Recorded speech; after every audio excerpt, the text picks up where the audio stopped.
역대상 11장 4절에서 9절입니다.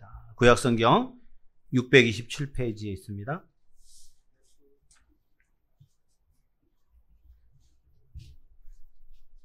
역대상 11장 4절에서 9절. 하나님의 말씀 함께 읽습니다. 다윗이 온 이스라엘과 더불어 예루살렘 곧 여부스에 이르니 여부스 땅의 주민들이 거기에 거주하였더라. 여부스 원주민이 다윗에게 이르기를 내가 이리로 들어오지 못하리라 하나 다윗이 시온 산성을 빼앗았으니 이는 다윗 성이더라.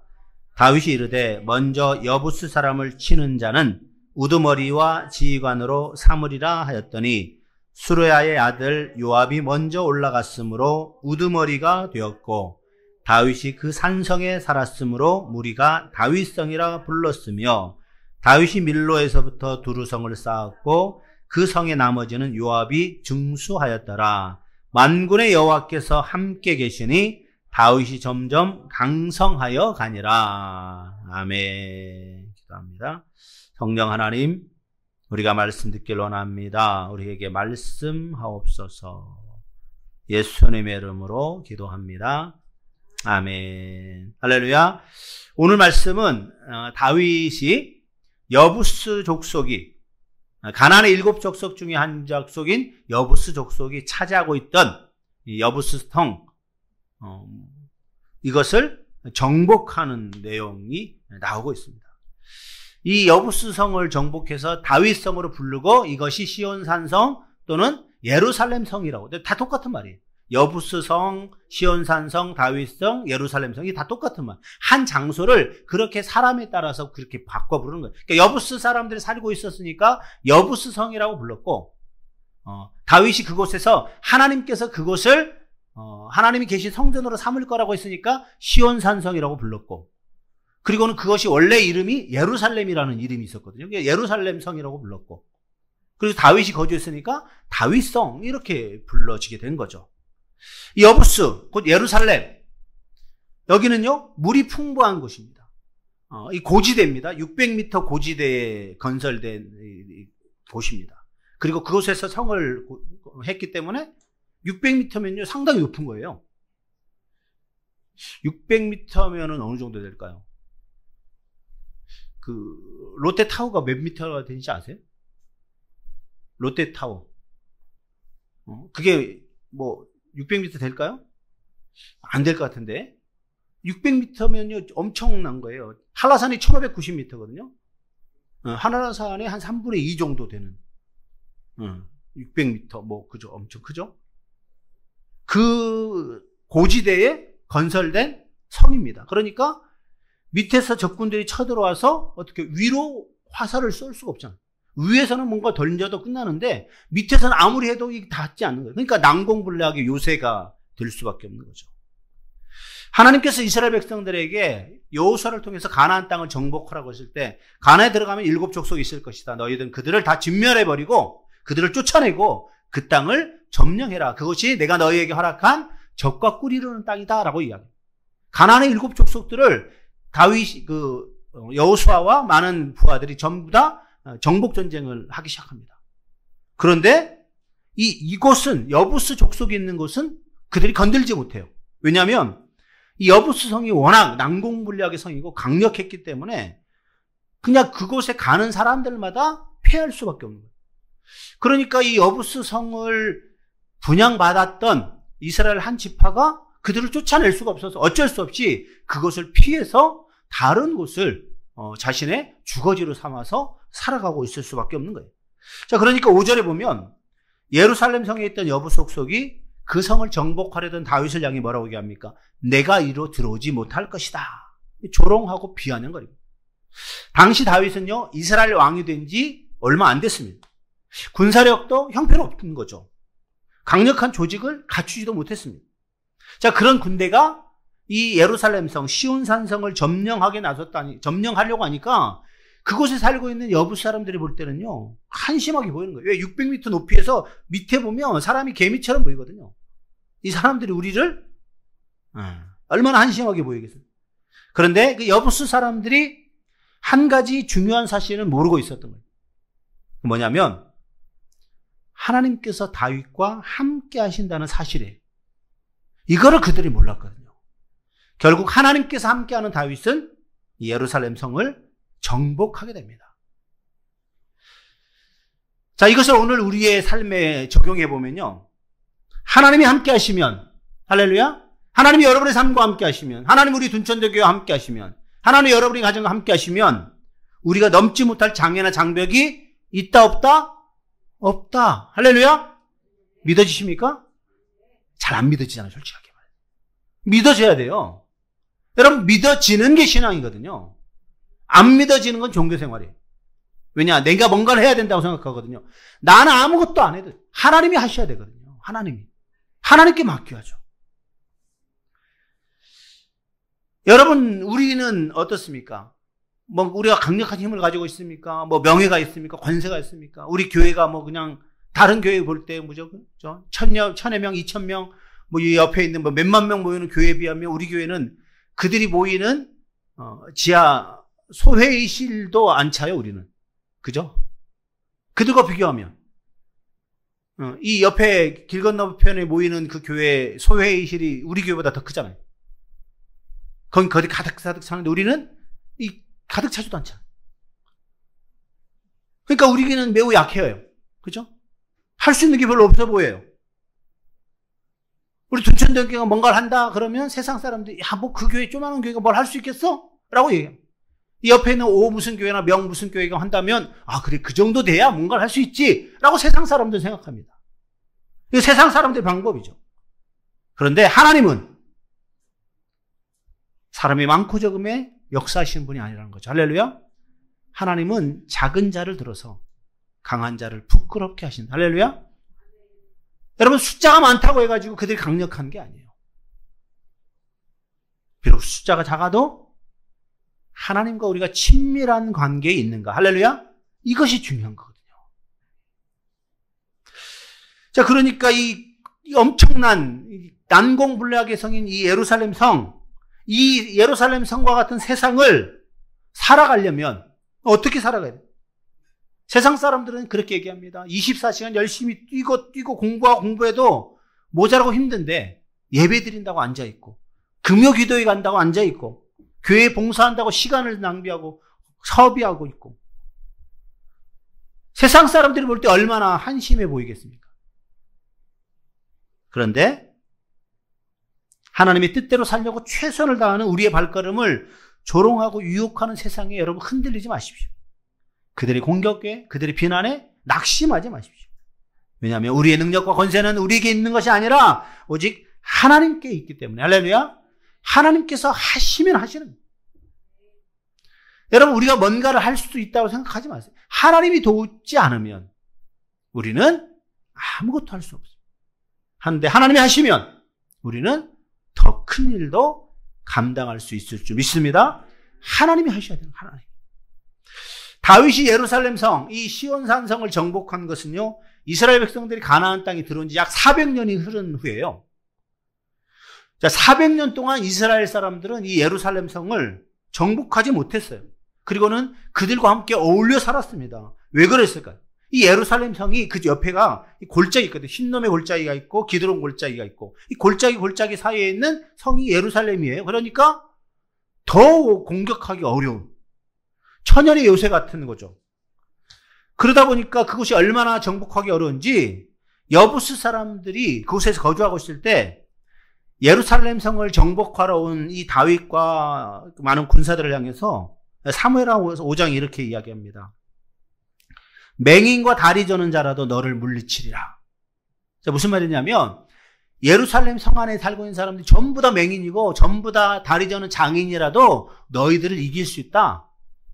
어떻게 해서 이 난공불락의 성이기 때문에 절대로 우리는 함락될 수 없다라고 조롱하는 거예요. 그러니까 400년 동안 예루살렘 성 그냥 방치될 수밖에 없어요. 그런데 하나님이 함께 하시니까 이것을 이길 수가 있었던 거죠. 자, 6절 말씀 같이 보겠습니다. 6절입니다. 다윗이 이르되 먼저 여부스 사람을 치는 자는 우두머리와 지휘관으로 삼으리라 하였더니 수레의 아들 요압이 먼저 올라갔으므로 우두머리가 되었고 다윗이 그 산성에 살았으므로 무리가 다윗성이라 불렀으며. 아멘. 다윗은 최선을 다해서 하나님께서 이곳을 허락하신 것을 믿음으로 받아들이고 이 시온 산성을 정복하기 위해서 이렇게 이야기합니다. 여부스 족속을 먼저 치는 사람은 우두머리와 지휘관으로 삼겠다. 자, 이 약속에 따라서 가장 먼저 여부스 족속을 쳤던 사람 누굽니까? 수레의 아들 요압. 이 요압에게 군대 장관이라는 엄청난 축복을 다윗이 허락하게 됩니다. 하나님께서는 이 세상이 주는 시험과 고난을 끝까지 참고 이기는 자에게 생명의 면류관으로 주신다고 분명히 약속하고 있잖아요. 자, 그런데 이 다윗이요, 이 시온 산성을 정복한 후에, 예루살렘 산성을 정복한 후에 그 당시 사람들의 관행처럼 하지 않았다는 것을 우리가 생각해야 됩니다. 일반적으로 그 당시 고대에서는요, 전쟁을 하게 나면, 고대 근동에서 전쟁하면은 전쟁한 성읍을 어떻게 불태워버리거든요. 성읍을 불태우고 저 사람들을 다 죽이고 완전히 쑥대밭으로 만들어버리는 것이 그 당시 고대 전쟁의 특징인 거예요. 그러니까 다윗이 예루살렘 성을 정복했으니까 그곳을 전부 다 불태워버리고 쑥대밭으로 만들어야 되는데 다윗은 그러지 않았어요. 하나도 불태우지 않았습니다. 허물지 않았습니다. 오히려 그 성에 머물러 살면서 성을 보수하고 가나안 족속의 음행과 우상 숭배가 행해지던 이 예루살렘을 이스라엘 백성들이 거할 수 있는 성으로 만들어가기 시작합니다. 그리고는 그곳에 하나님의 언약궤를 안치하는 성전을 건축하게 되는 거예요. 그래서 그 예루살렘 성을 거룩한 성으로 변화시켰다는 거죠. 죄악에 물들어 있는 곳일지라도 그곳이 변화되면 거룩한 하나님이 머무는 곳, 할렐루야, 그렇게 될 수 있음을 다윗은 오늘 말씀을 통해서 우리에게 보여주고 있는 거예요. 자, 이 말씀이 왜 중요하냐면 이 세상은 죄악 가운데 있잖아요. 그죠? 얼마나 많이 음란하고 악한 것들이 많은지 모릅니다. 그죠? 오른쪽을 돌려봐도 왼쪽을 돌아봐도 앞뒤를 봐도 어디 하나 더럽고 추악하지 않은 곳이 없는 것이 이 세상 아닙니까? 그런데 그럴지라도 우리가 이 세상을 포기할 수 없는 이유가 바로 여기 있는 거예요. 왜냐? 우리는 이 땅을 복음으로 변화시키고 십자가의 능력으로 변화시킬 수 있는, 그래서 하나님이 머무는 거룩한 곳으로 만들어가야 될 귀중한 책임과 사명이 있기 때문에, 할렐루야, 다윗이 예루살렘 성을 그렇게 변화시킨 것처럼 오늘 우리가 있는 곳을 하나님이 머무는 곳으로 만들어가야 된다는 거죠. 우리 교회가 머무는 곳, 여러분 성도님들이 머무는 곳에 여러분의 영향력이 조금씩 있어지게 하는 것. 여러분, 하나님 나라는요, 우리가 죽은 후에 경험하는 곳이 하나님 나라 아니에요. 하나님 나라는 하나님이 머무시는 곳이 바로 하나님 나라 아닙니까? 그죠? 하나님이 계신 곳이 하나님 나라 아닙니까? 우리 안에 하나님이 계시다면 우리는 이미 하나님의 나라 천국을 소유하고 있다는 거죠. 그래서 누가복음 17장에 예수님께서 이렇게 말합니다. 하나님의 나라는 너희 안에 있다라고 말씀했다. 그러기에 세상은요, 포기와 버림의 대상이 아니라 우리가 하나님의 나라로 변화시키고 구원해야 될 대상이라는 거예요. 그러기에 여러분이 살고 있는 곳, 여러분이 머무는 곳, 여러분이 늘 함께 동행하는 그곳을 하나님의 나라의 터전으로 변화시키기 위해서 우리가 복음으로 무장된 삶을 살아야 할 줄 믿습니다. 그것이 오늘 우리에게 주어진 귀중한 사명이라는 거예요. 예수님께서 제자들에게 너희가 성령의 권능을 받고 온 유대와 사마리아 땅끝까지 이르러, 예루살렘과 온 유대와 사마리아 땅끝까지 이르러 내 증인이 되리라. 우리는요, 점점 하나님 나라를 넓혀가야 되는 거예요. 그런데 하나님 나라를 넓혀가는 방법은요, 복음을 선포하고 하나님 나라를 선포하고 넓혀가야 되는데, 자, 내 의지로 넓혀갈 수가 없다는 거 알아야 돼요. 그죠? 내가 아무리 열심히 노력해도 하나님 나라는 넓혀지지 않아요. 내가 온갖 미사여구를 다 사용하고 맛있는 거, 좋은 것을 다 준비해가지고 갖다 준다 할지라도 그들의 마음이 열리고 그들의 마음이 변화돼서 하나님께 나오고 교회에 나와서 신앙생활하고 이러지 않아요. 조그만의 이건 있을 수 있지만 그들의 마음이 변화될 수 없어요. 그들의 마음을 변화시킬 거는 누가 변화시킵니까? 내가? 아니죠. 성령 하나님께서, 할렐루야, 성령 하나님께서 변화시켜 주셔야 돼요. 그리고 오늘 9절을 보면 이렇게 말하는 거예요. 자, 9절 말씀 같이 읽습니다. 만군의 여호와께서 함께 계시니 다윗이 점점 강성하여 가니라. 아멘. 만군의 여호와께서 함께 계시니, 함께 계시다는 건 뭐예요? 동행한다는 거죠. 늘 함께 있는 것. 그러니까 다윗이 점점 강성해 가고 있다는 거예요. 처음부터 강성한 게 아니라는 거예요. 여러분, 다윗은요, 이름이 알려지지도 않았던 사람이에요. 자기 아버지 집에서조차도 무시됐던 사람이에요. 막내 아들로서 형제들로부터도 따돌림을 당했던, 전쟁터에 나가지도 못하고 전쟁터에 나가 있는 형제들을 위해서 떡이나 포도주를 갖다 주는 사람, 그 사람이 다윗 아니었습니까? 알려지지도 않은 사람. 근데 그 다윗이 왕위에 오를 수 있었던 것은 그의 수단이 뛰어나서, 그의 능력이 뛰어나서 아니라는 거죠. 골리앗을 쓰러뜨리고 왕위 사회가 되고 많은 사람들이 그를 따르게 될 만큼 급성장하고 강성함을 이룰 수 있었던 모든 것이 하나님이 함께 하셨기 때문에. 할렐루야. 하나님이 함께 하시는, 하나님께서 함께 하시기 때문에 다윗이 점점 강성해지는 것은 당연한 거예요. 자, 그러니까 역으로 하나님이 함께 하지 않으면 강성한 것도 어떻게 해요? 쇠약해질 수 있다는 거예요. 이 땅을 살아가는 모든 그리스도인들이 성공하는 힘의 근원은요, 바로 하나님께 있는 거예요. 하나님이 함께 할 때 성공할 수 있는 거예요. 하나님이 함께 할 때 행복할 수 있는 거예요. 여러분, 교회가 어떻게 하면 평안합니까? 하나님이 함께 하실 때, 할렐루야.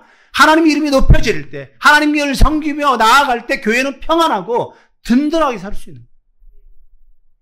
교회 왔는데 서로 삐죽삐죽거리고 서로 인상 쓰고 눈치 보고 냉랭하고 이러면 교회는 부흥할 수가 없어요.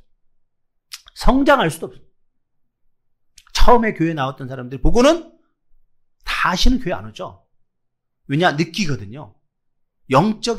사람은 영적이기 때문에 이 교회가 냉랭한지 따뜻한지 다 알아요. 아무렇게 아름답게 꾸몄다고 해서 딱 교회 와가지고 너무 아름답습니다, 포근합니다 이러지 않거든요. 이 분위기라는 게 있는 거예요. 우리가 기도로, 하나님의 말씀으로 계속해서 무장돼서 하나님이 동행하면서 하나님이 인도하신 가운데 계속해서 살아갈 때, 할렐루야, 그럴 때 교회는 포근한 교회가 되고, 그럴 때 교회는 따뜻한 교회가 되고, 그럴 때 교회는 사랑이 넘치는 교회가 될 줄 믿습니다. 그러기에 우리의 힘으로 뭔가를 이뤄보려고 인맥을 찾고 지연을 찾고 학연을 찾는 거, 뇌물을 제공하는 거 아니라는 거죠.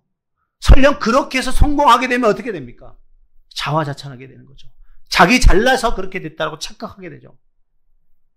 영광을 하나님이 안 돌리죠. 자기에게 들리는 교만한 모습으로 살아가게 되는 거죠. 여러분, 이 교만에 물든 것, 이것이 타락한 인간이라는 거예요. 그 성경은요, 잠언 18장에 이렇게 말합니다. 교만은 멸망의 선봉이다. 교만하면 멸망할 수밖에 없다라는 거예요. 그러니까 교만은 우리와 관계없는 삶이 되어야 돼요. 할렐루야. 성도는 겸손함으로 나가요. 왜? 예수님께서 항상 겸손하셨듯이. 그러기에 여러분 혼자 무엇을 이루려고 계획하고 노력하고 그러지 마십시오. 주위에 있는 성도들과 함께 하셔야 되고, 또 하나님이 도우심 가운데 해야 되고, 할렐루야. 그렇지 못하면 우리는 어떠한 것도 이룰 수 없다라는 것을 분명히 잘 기억해야 됩니다. 이 모든 일이 우리가 잘해서, 아니면 우리가 잘나서 성공한 것이라는 생각을 버려야 합니다. 내가 나가서 전도하니까 뭐가 됐다? 아니라는, 하나님이 함께 하셨기에, 하나님이 사용하셨기에, 하나님이 도우심이 있기에, 할렐루야, 이것을 잊어버리는 순간 우리는 교만에 빠질 수가 있는 거예요. 오직 하나님께서 함께 하심으로 이렇게 되었습니다. 하나님의 은혜입니다. 그것을 인정할 수 있는 믿음의 성도들이 다 되시기를 주님의 이름으로 축원합니다. 하나님이 함께 하심, 만군의 여호와께서 함께 계시니 다윗이 점점 강성하여 가니라. 오늘 이 말씀을 여러분의 마음판에 새기시고, 하나님 나와 함께 하여 주옵소서. 그래서 내가 영적으로 육적으로 강건하게 하시고 강성하게 하시고, 우리 교회도 강성하게 하시고, 우리가 속한 이 나라도 강성할 수 있도록 하나님이 함께하는 나라, 하나님이 함께하는 교회, 하나님이 함께하는 가정, 하나님이 함께하는 내가 될 수 있도록 하나님 나를 붙들어 주시옵소서. 우리가 이 시간 한번 이렇게 기도로 나아갔으면 좋겠습니다. 여러분의 머릿속에 지금 온갖 여러 가지 것들, 마음속에 생각하는 것들이 있을 수 있어요. 하나님이 함께 하시면 다 해결됩니다. 여러분, 암 때문에 죽지 않고요. 네. 하나님이 함께 하지 않으니까 죽는 거예요. 하나님으로부터 소망을 붙잡고 사면요. 어떤 병도 치유되는 거예요. 여러분, 병으로 끝나는 것이 아닙니다. 여러분 꼭 기억해야 됩니다. 하나님이 함께 하느냐, 함께 하지 않느냐. 이것이 오늘 우리에게 있어서 가장 중요합니다. 내가 신앙생활을 한다고 하지만 내가 하나님이 함께하는 삶을 살아가고 있는가? 아니면 가끔 하나님과 함께하고 어떤 때는 매일 나 혼자 살아가고 있지는 않는가? 여러분 이 시간 여러분의 마음을 살피시길 바랍니다. 여러분의 생각을 살피시기 바랍니다. 그래서 하나님 나와 함께하여 주옵소서. 하나님 나를 떠나지 마시고 나를 붙들어 주시고 날마다 하나님과 소통하고 하나님과 교제하는 그런 믿음의 성도로 살아갈 수 있도록, 그래서 나의 마음이 진정한 평안 가운데 살아갈 수 있도록 하나님 붙들어 주옵소서. 우리가 이 시간 이렇게 한번 기도로 나아갔으면 좋겠습니다. 같이 기도하겠습니다.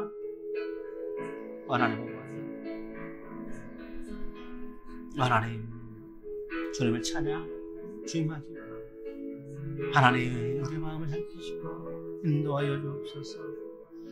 하나님의 은혜 가운데 살아가기 바랍니다. 하나님의 축복 가운데 살아가기 바랍니다. 하나님 그리하여 주옵소서. 하나님 나를 내려놓기로 합니다. 내 생각을 내려놓기로 합니다. 내 계획을 내려놓기로 합니다. 하나님 내가 스스로 뭔가를 할 수 있다라고 착각했던 모든 것들을 내려놓기로 합니다. 하나님 나와 함께하여 주옵소서. 나와 소통하여 주시고 나와 교통하여 주시고, 그래서 하나님의 뜻 가운데 하나님의 인도하심 가운데 살아갈 수 있도록 성령이여 도와여 영역하여 주시옵소서.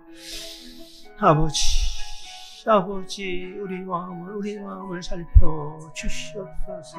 하나님이 기뻐하는 삶으로 살아가게 하여 주시옵소서. 성령이여 우리 자녀들을 하나님께 맡깁니다. 우리 교회를 하나님께 맡깁니다.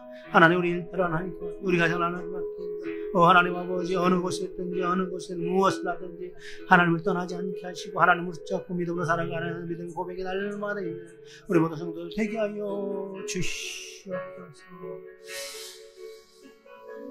아버지